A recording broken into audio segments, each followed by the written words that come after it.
ایک یہودی کے پاس ایک مسلمان مہمان ٹھہرا تو اس نے انگور پیش کیے، تو اس نے بڑے شوق سے لیے، تو تھوڑی دیر کے بعد وہ شراب لے آیا۔ اس نے کہا استغفر اللہ، میں مسلمان ہوں، میں شراب نہیں لیتا۔ تو اس نے ہنس کے کہا یہ جو انگور آپ نے کھائے ہیں شراب اسی سے کشید ہوتی ہے۔ تو اس مسلمان نے کہا کہ آپ کی اہلیہ کدھر ہے؟ تو وہ اپنی اہلیہ کو بلا لایا، تو کہا آپ کی کوئی اولاد بھی ہے؟ کہا ہاں میری بیٹی ہے، اس کو بھی بلا لاؤ۔ تو اس کو بھی بلا لایا۔ جب دونوں آ کھڑی ہوئی تو کہا کہ یہ حلال ہے تیرے لیے اور یہ بیٹی اسی کی ہے اور یہ حلال نہیں ہے۔ تو جب اس یہودی نے یہ بات سنی، فقال اشہد ان لا الہ الا اللہ وحدہ لا شریک لہ واشہد ان محمدا عبدہ ورسولہ۔ کہا اتنی خوبصورت دلیل، اتنی خوبصورت دلیل۔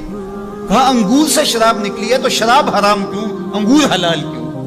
تو کہا مجھے یہ بتاؤ کہ تمہاری بیوی تمہارے لیے حلال ہے، تمہاری بیٹی تمہارے لیے حرام کیوں؟ کہا بات سمجھ میں آ گئی۔ تو میرے رب نے، بعض کا تو اس کی حکمتیں ہمارے علم میں نہیں ہوتی، اور حکمت نہ جاننے کی وجہ سے ہم کہتے ہیں کہ یار یہ بات سمجھ میں نہیں آتی۔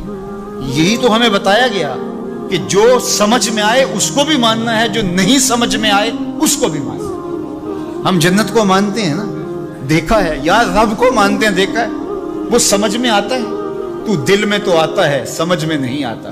میں جان گیا بس تیری پہچان یہی ہے۔ ہم تو سب سے بڑی حقیقت کو بغیر دیکھے مانتے ہیں، بغیر سمجھے مانتے ہیں۔ ادراک فہم کی حدود سے برا ہے، عقل و خرد کے دائروں سے برا ہے، لیکن اس حقیقت کو ہم مانتے ہیں تو اس کے کہے ہوئے کو کیوں نہیں مانتے؟